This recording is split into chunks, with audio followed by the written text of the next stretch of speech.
Britain's National Union of Journalists surveyed its members on their experiences of intimidation and abuse. More than 3/4 of respondents agreed that it has become normalised and seen as part of the job. Some 51% reported receiving abuse online, with women and ethnic minorities particularly targeted.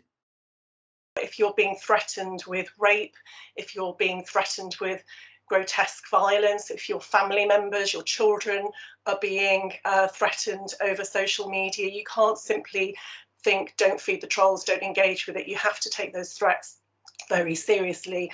And even if you weren't, the very fact that this content is appearing in your life, in your home, is incredibly unsettling, and it's affecting people's mental health and their well-being.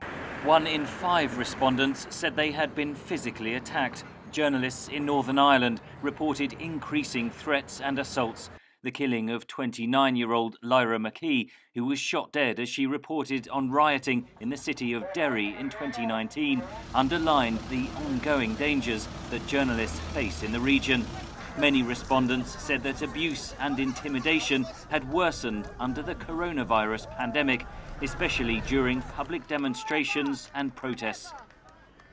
Having their camera equipment targeted and damaged, and in some instances being physically assaulted.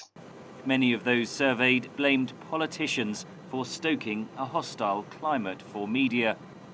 Some of the rhetoric we've seen targeting the work of journalists, dismissing stories that don't meet with their approval as fake news, attacking so-called campaigning newspapers. It's made the climate, I feel, very much particularly challenging for people who are simply trying to do their jobs.